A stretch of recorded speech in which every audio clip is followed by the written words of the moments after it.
That you'd be an open vessel.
Go ahead, Ben. Go ahead. Walk around. It's his birthday. Oh, it is your birthday. Birthday boy. Go ahead. Flex that outfit. Flex that outfit. Flex that outfit. Birthday boy.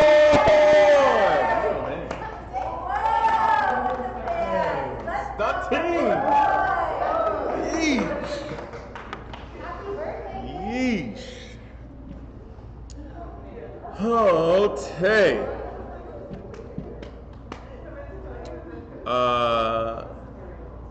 Good morning, everybody. Good to see all y'all. I'm gonna just jump into these announcements.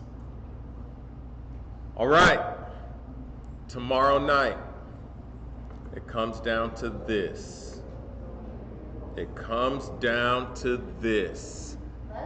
One game, not for all the marbles, but one game that matters, and then all the marbles matter. So, I mean, well, this one is, yeah. It's like the marbles are there. We're close to them, but we gotta beat Waypoint tomorrow at 6:30. Field 4 is where that game is gonna be. Field 4, 6:30. Come out, make some noise. I always love like the competition side of it, and then how that like turns into the cheering, and like the fans really be like Christian nice with each other and don't realize that like you can just differentiate cheering for a different team and still loving somebody. It's pretty funny. So anyway, come out, yell your head off this first game. And then second game is championship. Let's go. For all the marbles, we can keep our belt. I mean, Jesus memes softball belt. Hashtag capital J, Jesus is tight. Hashtag capital J, Jesus is tight. I was like, it's either a hashtag or free is the E. Yeah, I went as simple as I could while keeping with the theme. So hashtag Jesus is tight with a capital J. So anyway, tomorrow, softball, 6:30, Field 4 against Waypoint. Yeah, let's go. It comes down to this. I don't know if y'all saw baby Isabella here this morning.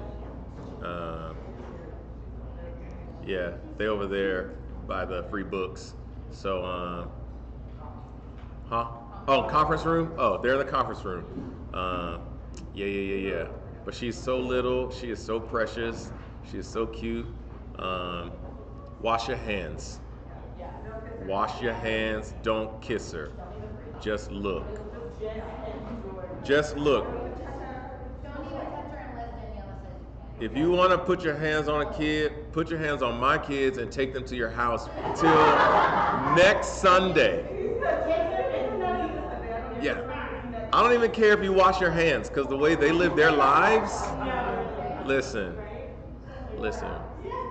Trey was doing the move yesterday where he was eating the chips, but like putting his like fingers in, he was like spreading them out, and then he was like grabbing more chips, and then Brooklyn's whole arm was in the chips, and it was just angsty watching them eat chips. So yeah, take my kids home by all means. I know they will be in good hands. So any hands that are not mine or my wife's. Yes. Yeah.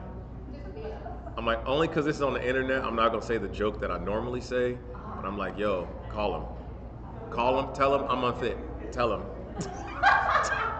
Tell him to get these kids away from me, please. Anyway, yeah, baby Isabella's here today, live in person in the flesh. So there's that. Fantasy football, running back to Jesus, starts. First night of football is September 7th. So our draft will be on the 27th, 2 weeks from today, after church. So if you want to stay and draft, we will have a lunch here at the church, and it's going to be a really good time. And then I will repeat as champion because the trophy is sitting in my house right now. So I will do that. I'll just keep it. So. Who's won twice, though? Huh? Who's won twice? I've also won twice. Not the trophy. I mean, I'm a 2-time champion in this league. Trophy or not. For those that don't know, this will be a very serious event after church on the 27th. Yeah, it is serious. I just sent Jenny a reel yesterday. It was like, there was a lady and she was like, hey, now the football season's here. I get to return to being a trophy wife because my husband is a coach of an imaginary football team. And I was like, I have 3 teams, so get your trophy wife on. Like, turn up, gotta turn up. So yeah, scan the QR code if you want to join. I think there are 6 of us in the league right now. Yeah. You just log into Yahoo if you are already in the league, and then it should just populate and be there. So there's that.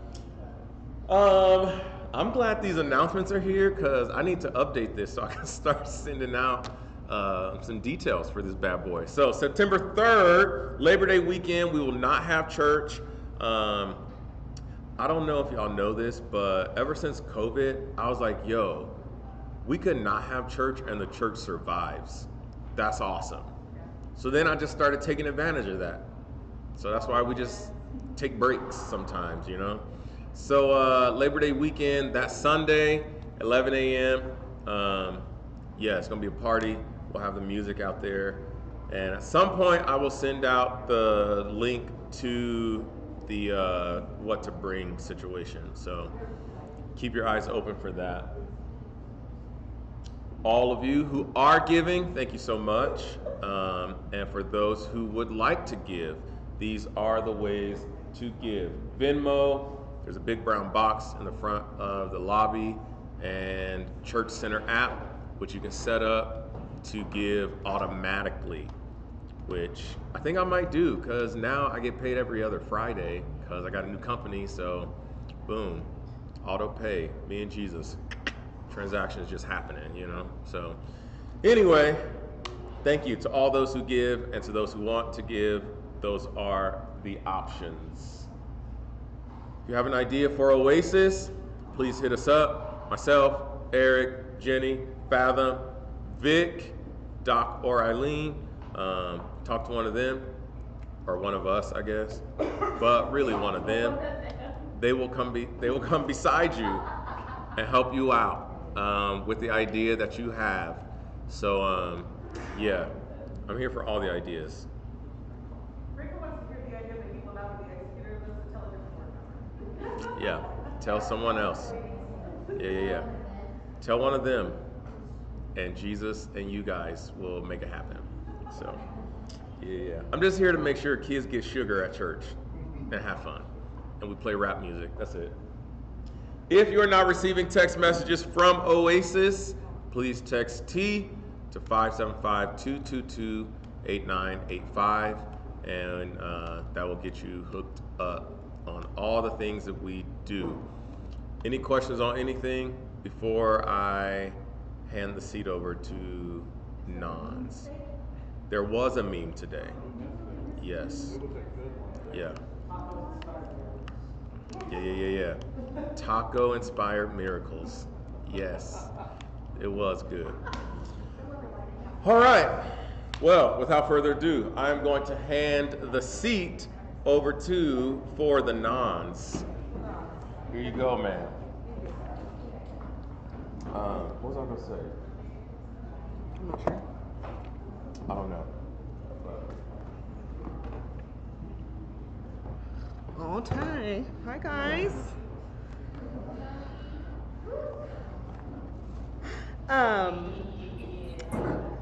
Yeah.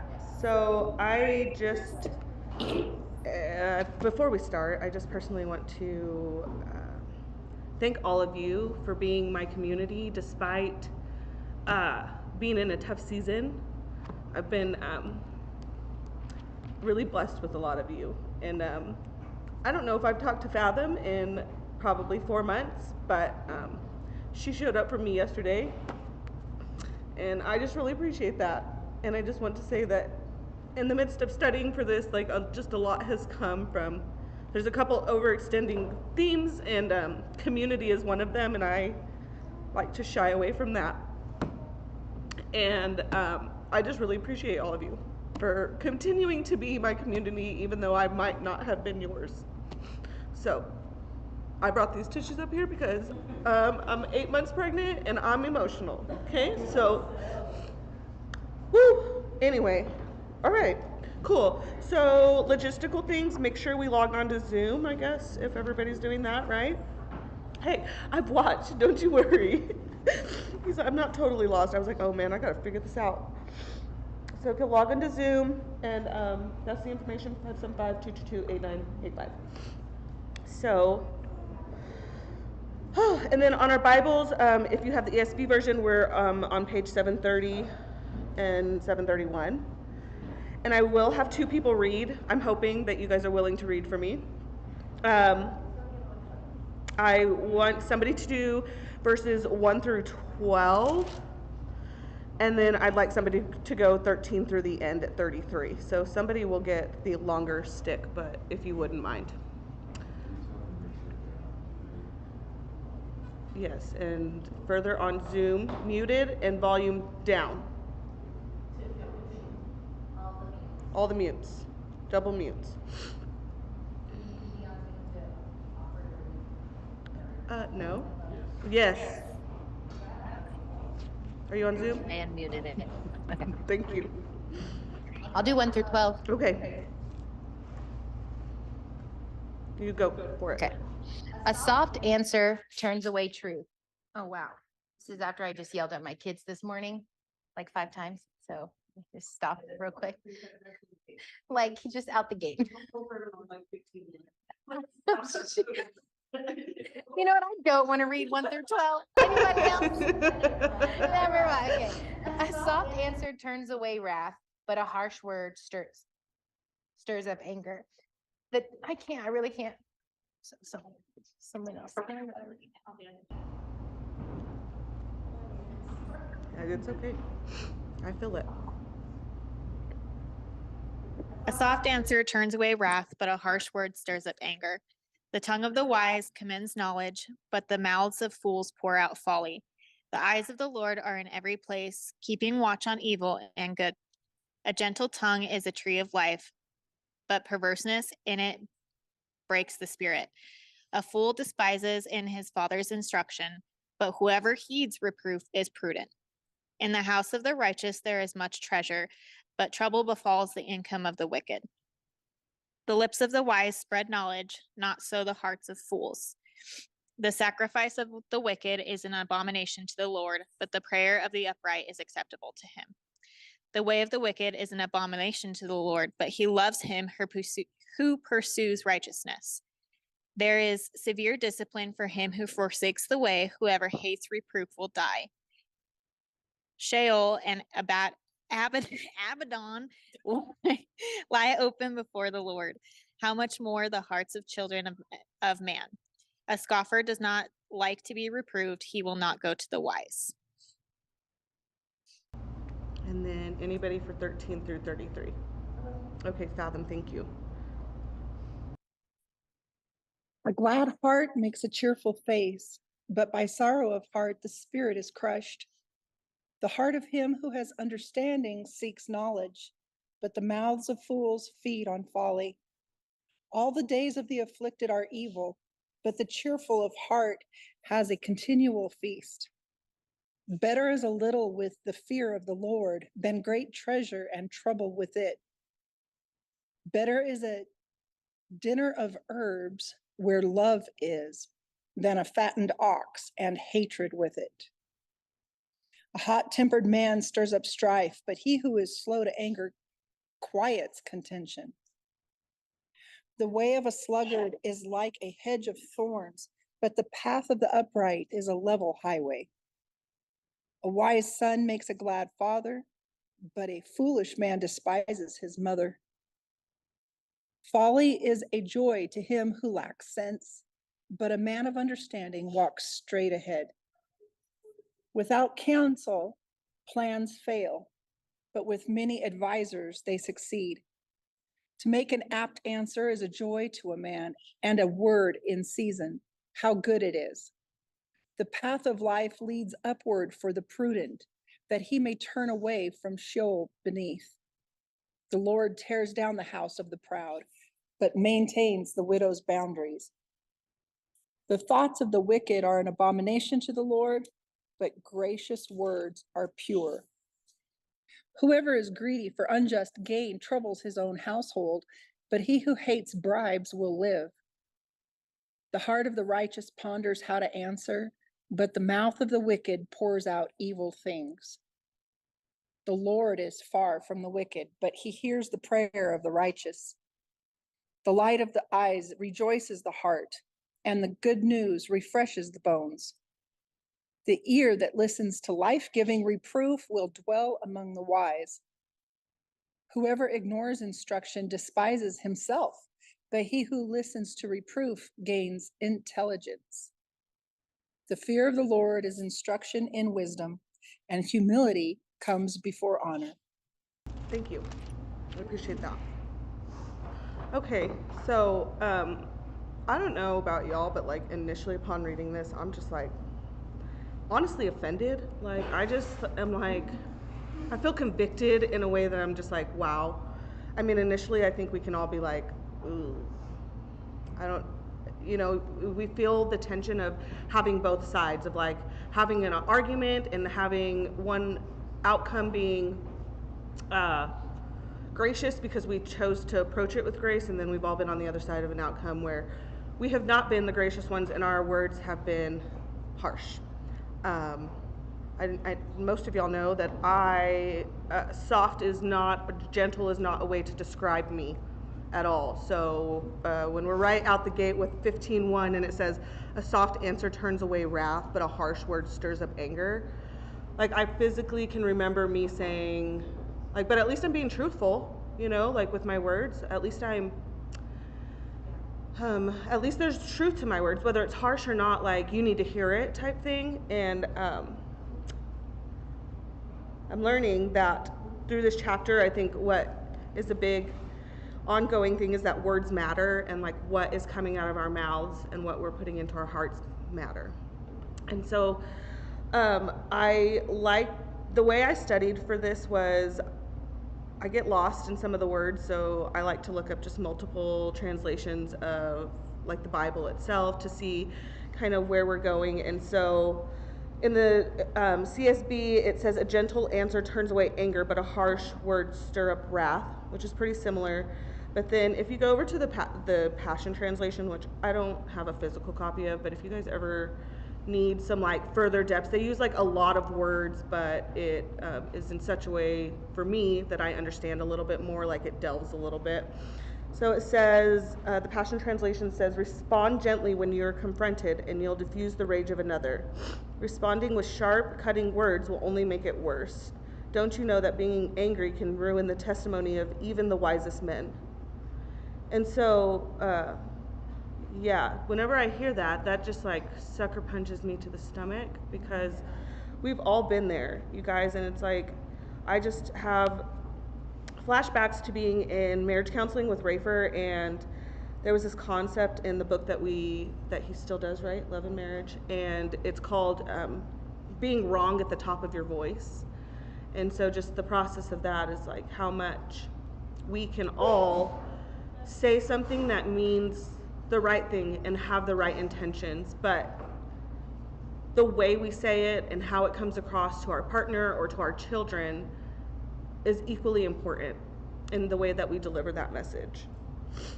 And so for that one, it hit me kind of hard because I'm not very gentle with my words, like even throughout my sanctification. And I just feel like everybody can probably relate with that. So then I was thinking about this, I'm like, Proverbs as a whole, like what are we doing here, like in Proverbs? Because like I said, when I read this, I felt convicted, and I don't know, I mean, I do think the Lord is here for gentle correction, but I think that there's a way that he does in love that gives us peace, that like sometimes upon our own initial understanding of the Bible, like that's not what it suddenly brings for all of us. So like delving into that, I was like, what does Proverbs mean? And so I've been looking and reading back, and I found this on the internet, but somebody described it, a pastor, his name is Chuck. He said, The Proverbs holy is to bring divine truth into proper focus, enabling us to look at life through God's eyes, from his eternal, all-knowing point of view, and then live accordingly. Proverbs teaches us to gain wisdom from God's reproof so that in the power of the Holy Spirit we will obey.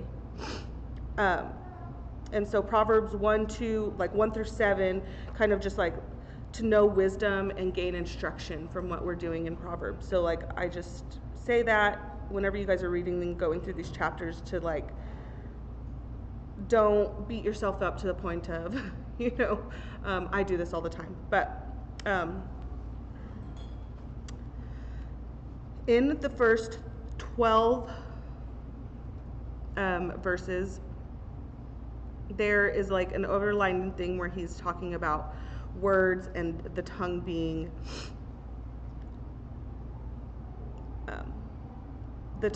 just like a giver of life.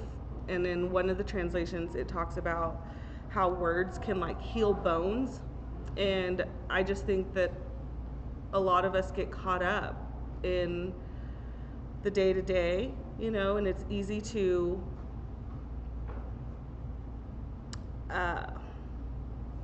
sit in the sorrow or in the trial and tribulation of the season and not understand, or not necessarily understand, but take peace that the Lord is going to be like standing there with you. Like, we were never promised an easy life as a Christian, and so whenever it's not easy, I think sometimes it's easy to blame him or not rest in his peace as easily. You find, contention within your own heart. And so I just wanted to open the conversation to anybody that may be like struggling with this in terms of, in your everyday life, like whether it's with your partner or I just want to talk about it. So can anybody think about a situation or an insight that maybe I'm not hitting on that you got whenever we read this?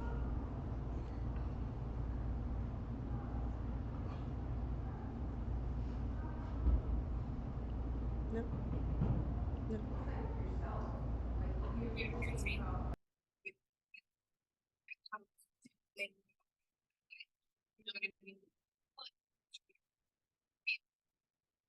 God understands. So like having that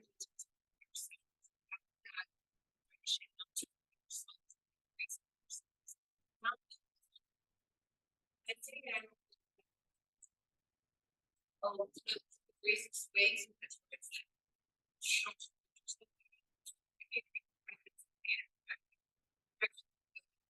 but ginger needs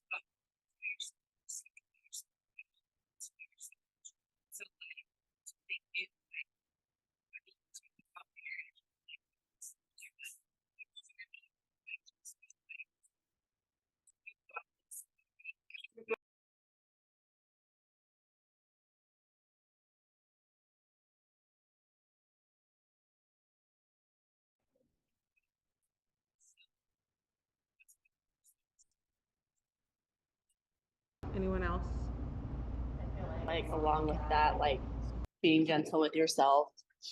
Like I've learned, like honestly, over the last couple of weeks, like through this study, I think it was Joelle, like her big part was like speak life. Like your words like carry more weight than you realize, and like speak life. And like I actually, Allie and I like we check each other on it a lot. And so like she'll say something or I'll say something, we'll both be like, bro, like speak life. Like that's not, so it's nice to have that, but it's also, I've noticed like the being gentle, like with yourself and speaking life into yourself, then it just becomes like natural to do that with other people, to encourage and to like, instead of like, not necessarily tear down, but like, and I don't know, I don't want to even say being ugly to them either, but just like sometimes like the words, like you say, like at least you're being truthful. Like it's not necessarily anything bad or mean that you're saying, but it could be delivered in a different way. And so I've also like I've learned that over the last couple of weeks, and I'm 100% still working on it. But it's also like it's been very convicting because there are some times where it's like I'll catch myself and I'm like, that was like that could have been done in a better way or in a kinder way. And then like I will go back and like whoever the conversation's with, I'm like, hey, like I'm sorry about that. And so I like just going off of what Daniela said, like just having that like gentleness with yourself too, and like the grace too, because it's like it's not going to be an overnight thing, and it's just been like it's been a process, not a fun process. I'm going to be real with you on that one, but it's for sure been a process. But then it's like just I don't know, like I can't think of the proper term. Like I guess fruitful is the first one that comes to mind because like people enjoy being around you when you're not rude to them. Like you know what I mean? Like so, Amen. and so like I don't know, it's just I've seen it and like experience it full circle, like in all of those aspects, like speaking life into yourself, speaking life into the others, and then them turning and speaking life into you, and then also like just the Lord being a part of it and speaking life also. Like it's just a beautiful and kind of annoying at the same time, but you know, it's fine. I feel that. Thank you guys for sharing. Because I'm in the middle of a season that I've not been giving myself grace to just like be and sit in a season. And so it's been tough. And so just an encouraging word to all of everybody, just give yourself grace. And our words matter. For sure. Before we move on, I was just thinking like I think that like we can handle like the weight of conviction like when we think about the heart of the Father, like truly, because I think like sometimes we get lost in like just give yourself grace, but like how we do that is like looking at the heart of the Father and like one remembering that he has like made us clean, like he literally paid for it all, and like he loves us and wants good things for us, and like that in itself, like I feel like that softens like the guilt and the shame that we see immediately of like I didn't do that right or I'm not doing that right, but like really like like reflecting and pondering and like sitting in like the love and the heart of the Father. Okay, so before you press pause on that, like I have a question for you. So practically, like in speaking terms, if anybody's like struggling with this, like what would your suggestion or anybody's suggestion for the conversation just be to like how do you remind yourself of that, or you know, like is there a certain verse that you go to, or is there something that allows us to like rest in his goodness, and like even though it's correction it feels different, because I feel like we've all felt guilt and shame that has been outside of the Father, right? Like because he's not of those things. Like he's only good, and he does all of his correction like out of love and with like a specific gentleness that's like and peacefulness that you're sitting in that you don't even realize. So I just think like practically, like what does that look like for you, or you know, just generally like. I think everybody might have like different things to say, but I feel like for me, when that like shame and guilt comes on, like it's so like even when we're reading this, like that's what like you said, like that's the first reaction that we get out of this is like the guilt and the heaviness of it. But I feel like for me, a lot of times it is like, okay, but like, where is Jesus in that? And like really reminding myself of the gospel and like what that means for me. Like a lot for me, it comes up when I'm like, shoot, like a very tangible example is like when I mess up at work, like that is a bunch of like where I put my identity, and I have to like actually like talk myself, like coach myself through like your identity is in the Lord. Like this sucks, but like your identity is not in this. Like you want to try to do good, but like he has called you like clean and beautiful and worthy. Like outside, you could do like the worst at this. And then like I feel like that's a tangible example I can think of. But like reminding myself like what the Lord has called me and like that he already like has made me clean. And I feel like I have to like coach myself in that over and over. Tension, huh? Like you feel like that's going through. Absolutely. Thank you. Anybody else? Yeah. Oh, Sorry, were you gonna go? she is gonna. Sorry. No, just going based off of that, I feel like that's like so good though, because like a lot of times we don't like to sit here and think that like we shouldn't need to be reminded, like we shouldn't need to be reminded that like he made us holy and beautiful and all of that. But at the same time, like my thought process immediately is like that's good, because then at that point it's like a conscious reflection of like you like reflecting on what the Lord has done and like in your life. And so a lot of times I feel convicted alone because I'm just like, I shouldn't have to be reminded that the Lord is good. You know what I mean? Like I shouldn't have that, but which I still do like have that conviction a lot of times, or like the Lord is so good and it like brings me to tears. And I'm like, this should be an everyday thing. And for me, unfortunately, it doesn't. I mean, I do think honestly, like I just tell Marissa randomly, I'm like, the Lord's so good. Anyways, but having that reminder, I think is also good. So you can also just like sit and like resonate in that, like consciously, like purposefully, you know? But Fathom. I just wanted to say that I see verse 1 a little bit different than you're convicted so quickly, because it's really the soft answer that turns away the wrath. And that's the role of us as believers, to help another person who's full of wrath, to talk them down, to give them a soft answer and a gentle reproof. And in love, that is to, I think you're asking, how do you, where do you go, and what do you draw from to try to watch your own mouth in your attitude, right? And that's thanksgiving, because you physically and mentally cannot be thankful and complain at the same time. You have to practice thanksgiving, and in giving thanks for everything and seeing God's goodness in the thanksgiving of the gifts that we have every single day and of what we're going through, that will help direct that soft answer. And it's not about yelling at your kids. It's not. They probably needed to be yelled at. They weren't listening, you know?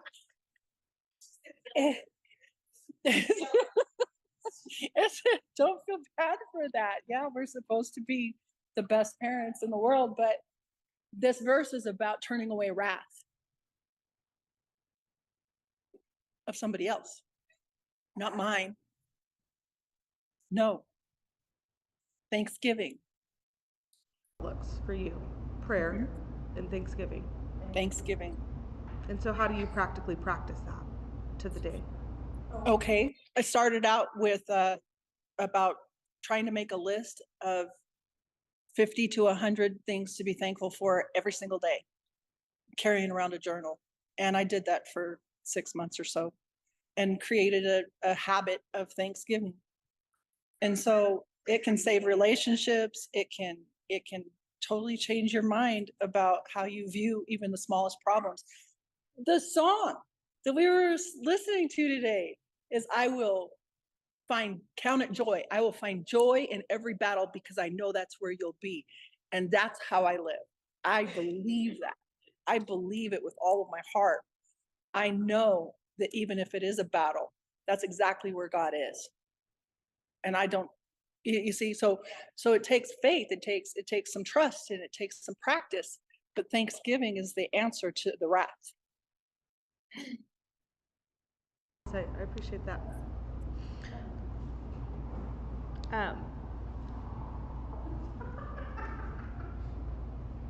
Okay.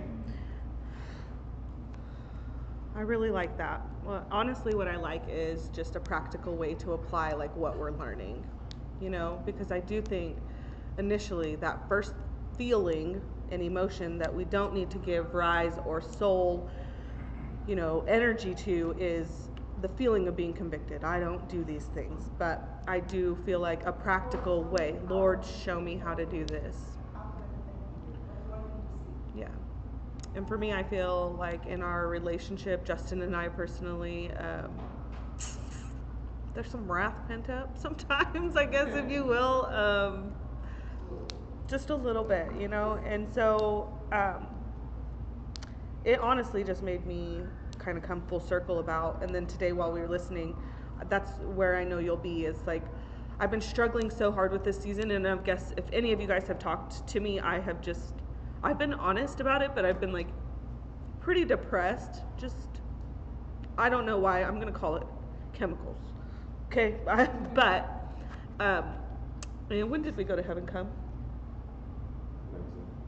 In 2019, we went to Heaven Come, and I received a prophecy that I didn't know I was looking for, and that has since kind of just unfolded, and I'm going through in terms of, so I was told that we would have babies, which we are, obviously, and and then But the other part of that prophecy was that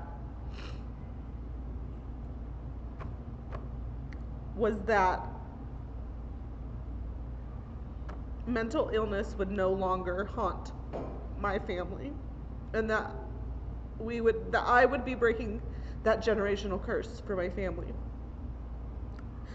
And so, like, I've been struggling with that. Like, what does that mean? I've had good seasons since then, like a lot of good season, guys. Like, my first baby's come. Like, there's just so much. But then it's like, when I've been in a season of depression, like, it leaves me wondering sometimes. I know that this word is true from God, that I will be the one to break this for my family. I just don't know fully what that looks like. Like, I don't know if I'm going to continue to struggle, or like, I have no idea. And like, I'm working through that. And here we are 4 years later, and I've still not seen that for me, like, come through provision, and I don't have proper discernment on that. So I'm like, I feel like I'm kind of still in the fire whenever I go through seasons of depression, because you want to hold on so true, like so hard to like what was said. The Lord, I know the Lord will do that. I know the Lord will do it. But the A to B, and sometimes sitting in that is hard for me. It's really hard. And so moving into like 13 through 33, it talks a lot about like the posture of our heart, and just like being cheerful, and like what depression kind of can do in terms of like crushing spirits.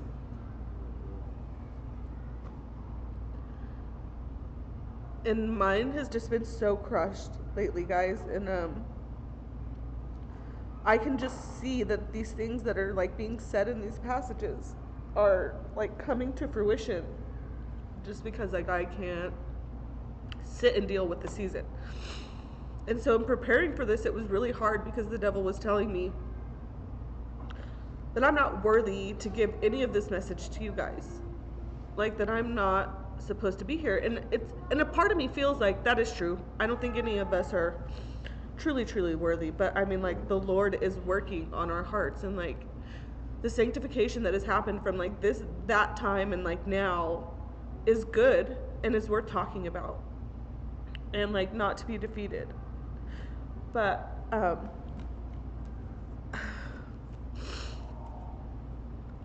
I just see that, like, let's look at a different verse specifically. Let's look at verse 13. A glad heart makes a cheerful face, but by sorrow of the heart, the spirit is crushed. And that's like just tough for me to like see. And then, like I said, I go through different translations, so let me do this. The Passion Translation says, a cheerful heart puts a smile on your face, but a broken heart leads to depression. And then going further, lovers of God hunger after truth, but those with understanding feast on foolishness and don't even realize it. Everything seems to go wrong when you feel weak and depressed, but when you choose to be cheerful, every day will bring you more and more joy and fullness. So that's something that I'm currently working on, is just like changing my outlook in terms of like the depression. And honestly, I'm coming to you guys in a way that's like, I need community. And so like, I'm honestly sitting here not as much like teaching anything, but just asking as like fellow brothers and sisters in Christ, like how to sit in this season without feeling hopeless. Remember that when you receive a word from the Lord, it's only meant to encourage you into a deeper relationship. Yeah. And so it kind of goes back to what Chris was saying, when we feel guilt and shame, instead of like when we're being convicted by the Lord, we just have to constantly remember that his heart is for us. So the moment we feel guilt and shame, it's okay, we're just not operating in his heart. Because that's not how he communicates to us. And that's not how he brings us into unity. And so to remember that for you to figure out the word from the Lord means that you are like literally him. Yeah. And so you may even see what it looks like in a season, but remember, God is omniscient, he's omnipresent. And so he may give you a word and it may be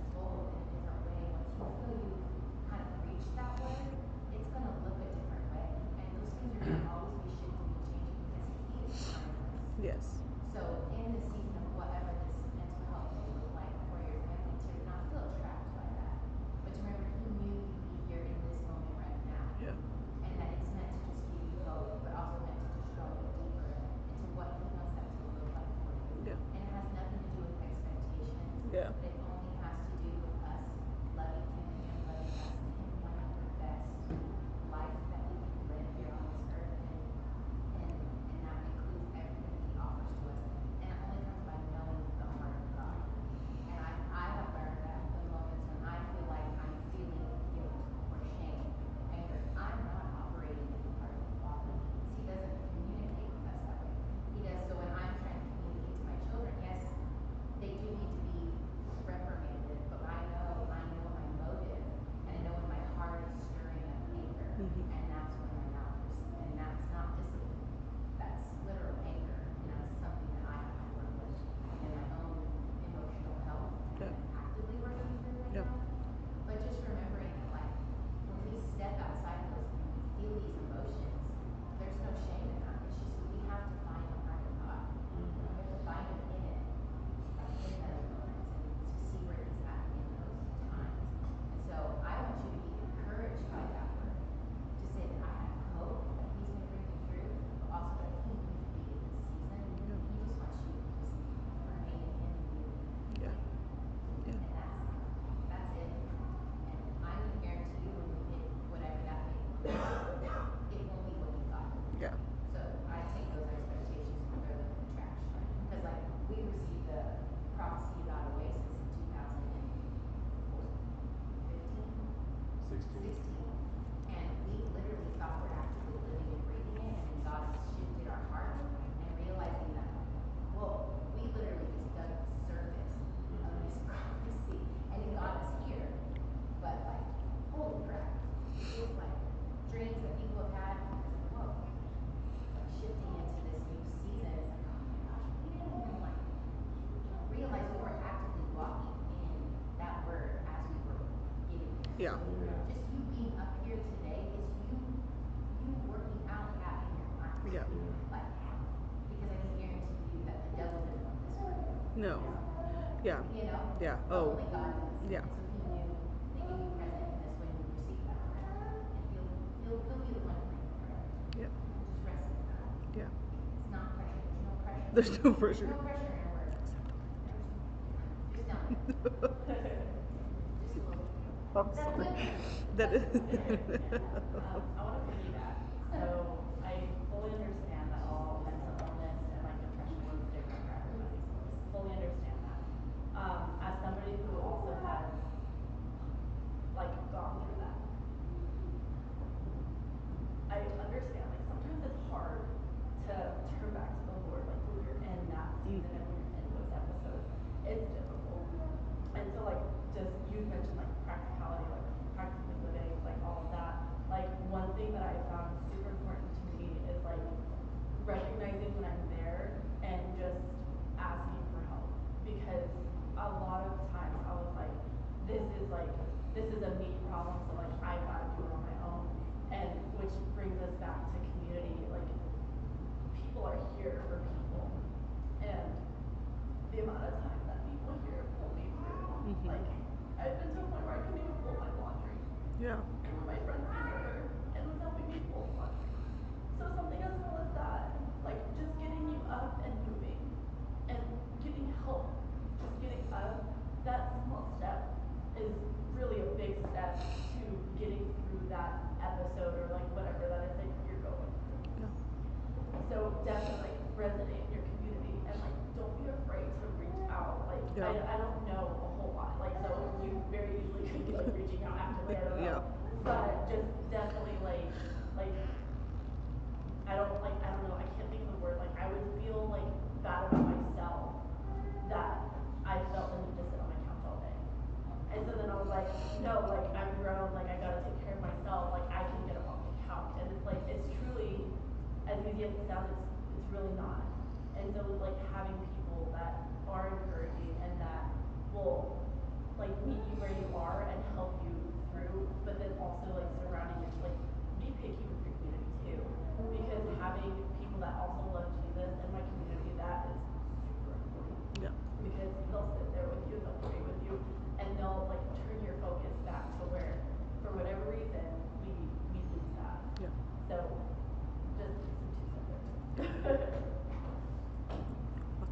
else before we move on? Love y'all. Thank you so much. Okay. I wanted to talk about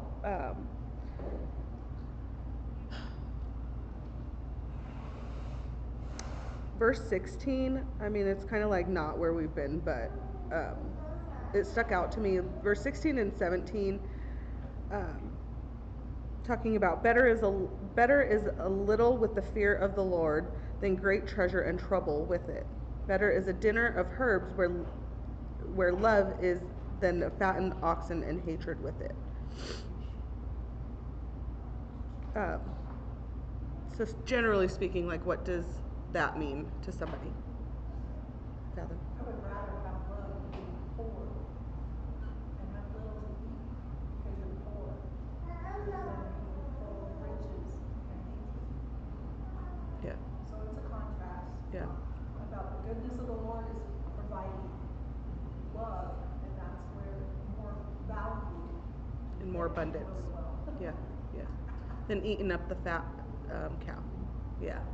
So literally speaking. Does anybody, I don't want to say struggle with that specifically, but has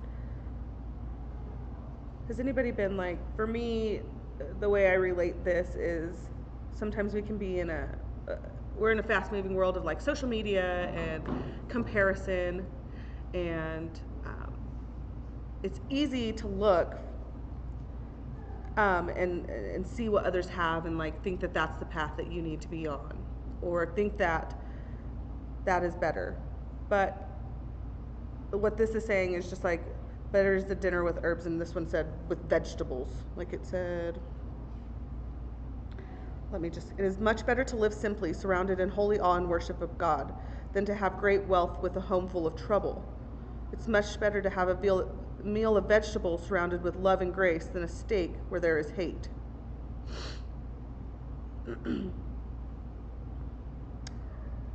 And so that has just given me some hope in terms of like, I've caught myself, I think we all catch ourselves living in to not, I don't know, I want to say live simply, but like we're just in a very modern, commercial, materialistic life that we feel sometimes may not be adequate, and we may just be comparing ourselves to what we see on the internet or what we're doing, or what others are doing. But like this just gives me hope that like I don't need a lot, I just need him. And that's a great treasure, like that I can hold in my heart.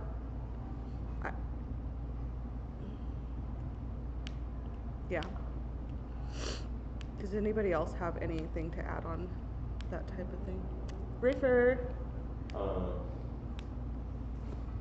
I was just telling Liam, it was, I think, during Another in the Fire, and I told him, I said, Jesus literally is everything that he says he is. And so if you just go and just read the red letters and just go, okay, I do not have that in my life. Where can I get it? Where can I find it? Where can I keep it? I think that's the beauty of 16 and 17, but then is the answer to 13, 14, and 15.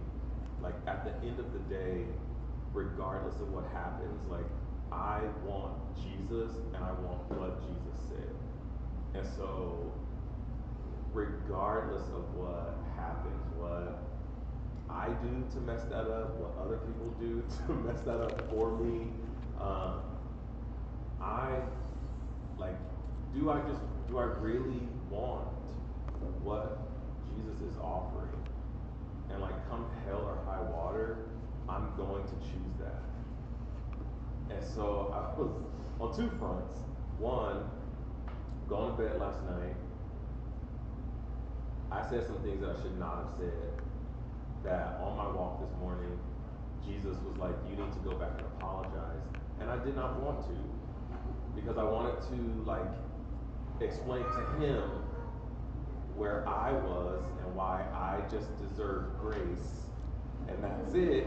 He said, just give me my grace and Like, let me yeah, go about just my Jesus, business. like, Like, you I'm know, sorry. you know You what know I'm I'm sorry. But he did. He made me apologize. And he put my words back in my mouth. Like, you want to be like me. And if you want to be like me, you have to choose something different. You have to choose me. If you want to be like me, if you really want righteousness, if you really want peace, you gotta choose peace. If you really want love that is gonna be there, then you gotta choose love. And love apologizes. Peace apologizes.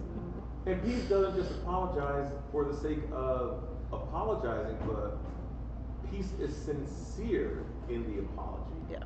Um, Because there's a difference. Because there's a difference, and we've all been there.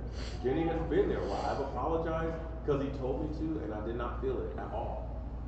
But like, Jesus says, if you really want to be like me, don't explain away why you said it.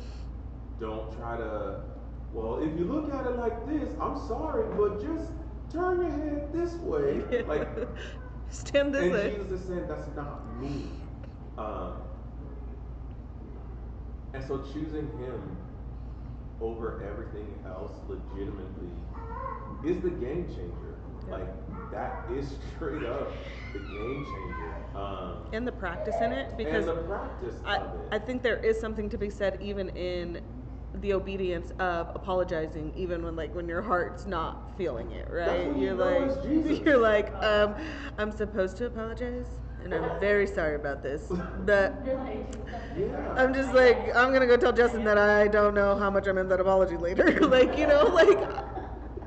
But there is something to be said about the discipline. Yeah. And that's kind of how this chapter kind of ends up. It's like talking about the fear of the Lord is instruction and wisdom, and humility comes before honor. Like, that's just what that is about. It's like the discipline, and you mentioned that last week in your study, is like not to be afraid of discipline. And I do feel like the more I become an adult, and like the more I work on my mental health, and I become, trying to learn, it is, I would say, like 90% discipline about anything you want to do in your life.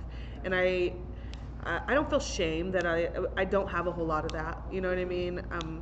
I don't at all. I'm like, man, if only I could go back to when high school was, and that's when they were trying to instill these things, and then I'd be this 32-year-old just like thriving. Oh my gosh, but I've realized that it's a lot about discipline, and that's like kind of how the chapter winds up to come full circle. Yeah. It's the discipline. Yeah. That's good. Yeah. Like that habit and that practice, and that's just, yeah. Maybe it was 10 for 100 days. She's all, it wasn't 6 months. I don't care if you did it for a week. It's still, you did it. There's something to be said about it. Good. And it takes me back to verse 10. It says, there is severe discipline for him who forsakes the way. Whoever hates reproof will die. And I think there's anything that we really have learned in these 15 chapters so far is that everything that is taking place in Proverbs is something we have to have discipline in our lives. Right. We have to choose wisdom, and we have to choose knowledge and practice it. Last week, Russ was talking about how the discerning is like you have to have a discipline of looking inward. Not discerning, what was the word? Self-awareness. Huh? Self-awareness. Self-awareness, but it was it discernment? Yeah, so we looked into the word discernment, and it was talking about how discernment is like a process, and you have to practice it. And every chapter, it's like knowledge takes work, wisdom takes work. And so if you go to the back on the word discipline, in the back it says, those who are wise receive instruction, but fools reject it. The reception of instruction brings life, wisdom, and the favor of the Lord. Wow. However, rejection of it brings death and shame. Will you read that one more time? I'm sorry. Yeah, it's on page 1779. Those who are Okay, it says, those who are wise receive instruction, but fools reject it. The reception of instruction brings life, wisdom, and the favor of the Lord. However, rejection brings death, poverty, and shame.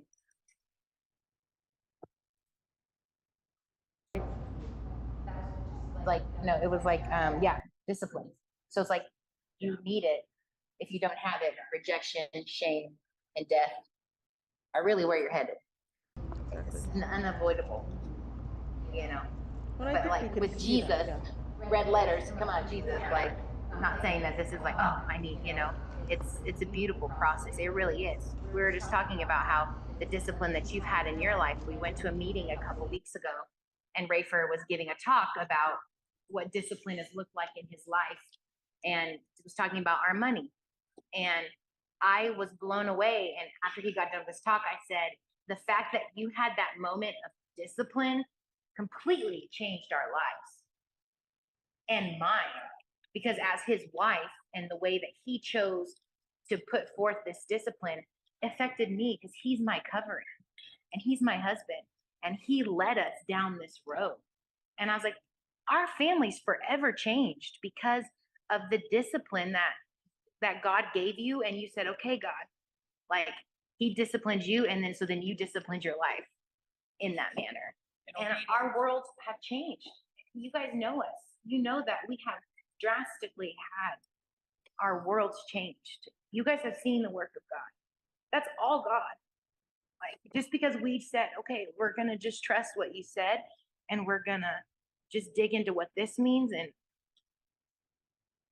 And we literally found that, you know, life, we have wisdom we've never had, the life we've never had, like just not like life, but like, you know, connection to the Father life. In that, yeah. And it's been a journey, you know, so. And not an easy one. I don't want, like, because I know that you guys have put in a lot of work, and I just commend that. Just that. Well, I was See gonna you say doing that the work. the beauty of wisdom is like it's legit skills and abilities. Yeah. So like we're not practicing, and when I say we, like as Christians, we're not practicing like theory. It's like God is actually giving a skill. Yeah. Yes, the skill is shutting your mouth. Like, but we discount that. We're like, that's not a skill that I need for this, you know? But I'd be slinging out harsh Yeah, words. you know what I'm saying? Like, not soft answers. But like that is the skill. The ability is like make a budget every month and follow it. Well, Jesus, that's not like. It's not really what I was thinking like, of doing have you ever heard today. of the lottery? Like, that's a skill I have. But like, no, he is trying to give us actual skills and actual abilities that do bring life. Like, and just really practicing that, it is the worst. It is scary. It is things that I've never done before. Like today, sitting in Blackwater, this guy that I had an issue with that I wasn't gonna say nothing to came in, and I felt my body just like I couldn't even finish my sandwich. And Jesus said, here is a skill. Use your words to explain to him how what he said made you feel and the implications of that. Again, that's not a skill that we think we need in everyday life. But like, one, as a Christian, as a pastor, how crazy is it for me to give this guy the cold shoulder on a Sunday morning? Of all days. Oh no, he didn't just walk in. I'm just gonna act like I didn't see him. While I'm wearing a shirt that's like, keep me different, God. Like, so you can't, you know what I'm saying? Like, you can't promote that and then not be different. Yeah, exactly. Like, you can't promote that and then be like, well, I'm still gonna like not process my emotions well. Yeah. No, I'm good. But like, he is actively trying to give us skills and abilities that bring life, not just for us, ourselves, but for every single person that we do talk to and come in contact with. And it is a beautiful, scary process. Like, those are two things that constantly live together. We are always expecting like the skill and the ability, I always say, to like fly around the city with like angel dust falling everywhere. We're like, I'm ready, Lord. And he's like, okay, well, before we get there, just make a budget. So see what happened was. My hands don't work. Like, but I got my wings are ready. You know what I'm saying? Take me, please. I'm ready to fly. You know what I'm saying? And so it's this thing of like, yeah, it is scary because I've never done it before. Yeah. But I have to know, again, that better is a little with him than anything else without it. Yeah. And it's super tight. It's messy, like we talked about last week with Rick's. Yeah. What is the sign of a messy manger? Yeah. You got Is that your ox is working. Yeah. Your field is producing something. Your manger's clean. You ain't got going on. Or what did she say? If you don't have an ox, then like, yeah, you're clean all the time, but like, we're not, yeah, but it's still not, yeah, that is so good. So good. Okay. So yeah, I mean, we just kind of went into like what my next thing was, just about how discipline like is how this kind of like wraps up. Oh, that's like what he's talking to me.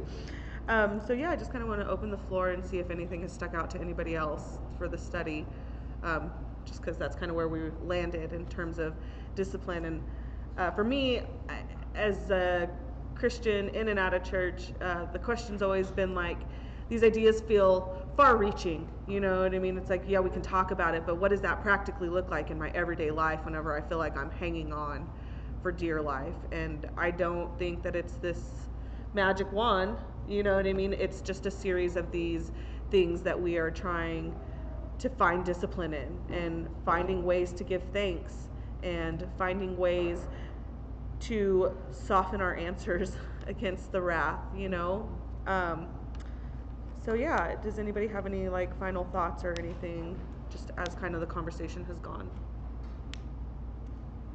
This is my last thing. Okay, go for it. I've been trying to be quiet, but like I'm just trying to let everybody else do their thing. Yeah, but like sometimes you gotta. Sometimes you just gotta get it out. Yeah, come on. I'm trying to. Anyway. He said, anyways. I listened to a podcast yesterday, and the question was, how do you know when you are hearing the Spirit versus yourself? Oh, okay. And that's practical. it was Jackie Hill Perry. Love her. And she was saying, one, that the scripture says to try the Spirit by the Spirit. Like, just test the Spirit. And so she was saying, one day at random, it just popped up in her head, they should homeschool the kids. And she's like, no, because there's too many of them. That's a lot, you know. And she said, okay. And she said, this is just what I said out loud. Lord, if you are telling me to homeschool, confirm it through Preston, her husband. Oh. And so she said, I literally pulled over and I called him. Hey, Preston, what do you think about homeschooling the kids? And he said, what? That's crazy. Because I was talking to some friends, we've been talking about it, yada, yada, yada. And I told the Lord, if you think we should homeschool our kids, confirm it through Jackie. And she said, this is something that we do all the time. To check. To just check like, where the Spirit is leading us. And so I go, for those who don't have a spouse or have anybody to check that against, one, like, find somebody, but two, the Spirit is never going to have you do something that is against God. Like, or His will, right? Like, it is always going to be from love, for love, in love, every single time. It may be crazy, but like, if you have a hesitancy, I would say 80% of the time, that is Jesus. Yeah. Only because, like, I wasn't thinking that before. And no, I'm not trying to just like do things that seem hard, or like I'm not just out here to just like do crazy stuff. I really do want a comfortable life. And if Jesus is telling me to do something that's uncomfortable, most of the time, that is Him. And so try the Spirit by the Spirit. Like, find somebody, hey, I think I heard this. Pray for me about it. Let me know if you hear anything.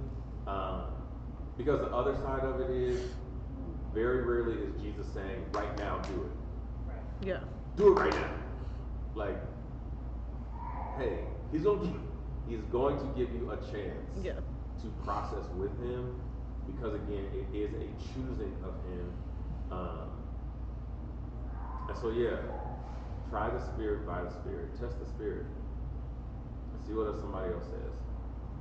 Do that a lot. Yeah, I had somebody tell me a whole sermon was wrong. All of it. They had points of why it was wrong. And so I sent it to two different people on the opposite ends of the Christian spectrum. And I said, let me know if I'm crazy or if they are crazy. And both people, the uber conservative Christian and the very loud, passionate Christian, both said, I don't see where you could have gone wrong. And I was like, okay, thank you, Jesus, for confirming what you gave me and how I said it. Yeah. Because now I got two independent people who were not even there, who are going in blind, and they cannot confirm from you what you gave me. Yeah.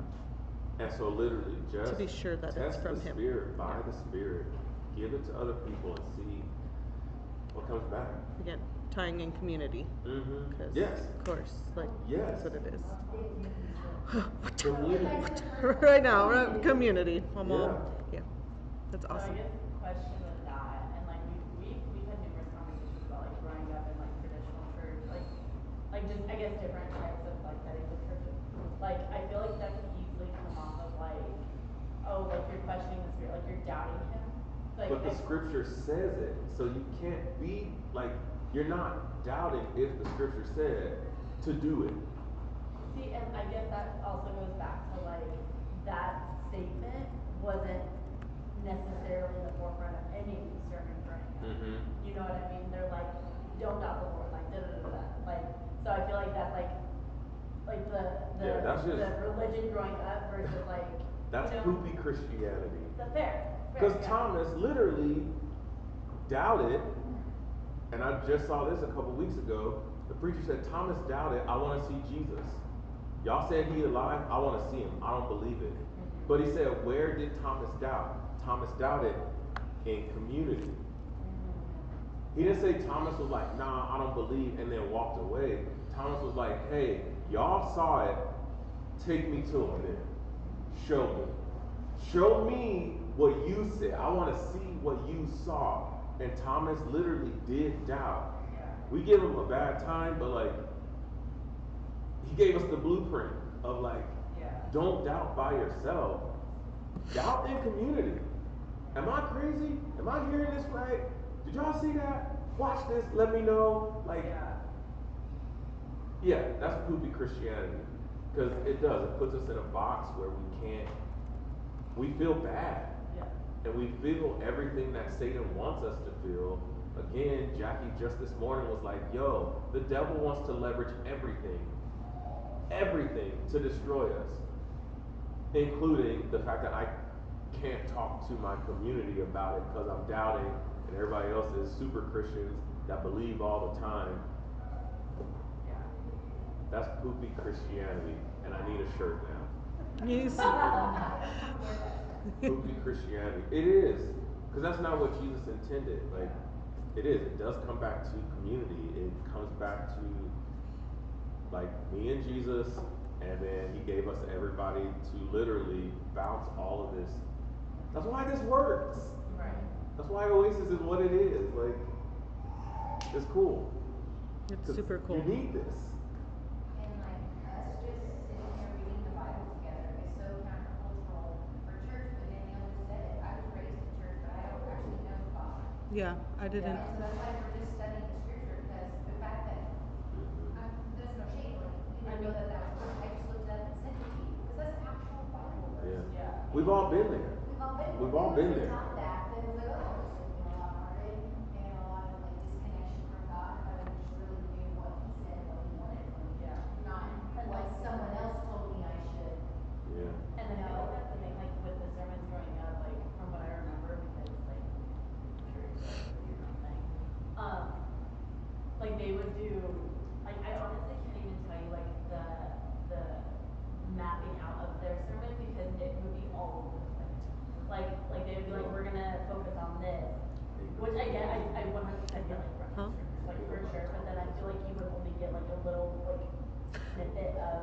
what the whole scripture was intended to give you. And so then I feel like that was also like incomplete.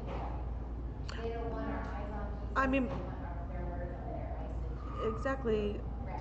Yes, literally. Oh, that's so funny. Okay, Jay Monty. I was like, wait, I know that lyric. They don't want our eyes on Jesus. They want our eyes on their eyes to Jesus. Yes. So, Yeah. Or like, we yeah, eyes to some that carried Job more than the God who carried Job. Yeah. No, it was so good. Are you singing the song? I like love it.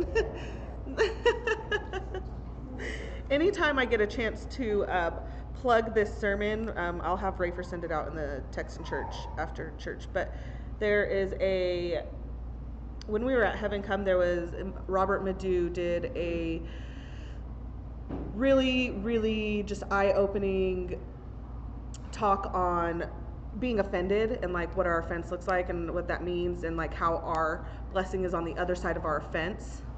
And I'm gonna will you send it out for me just so that everybody has it? I just want to encourage everybody to like really listen to that this week, because I remember walking away from that word feeling there's no room for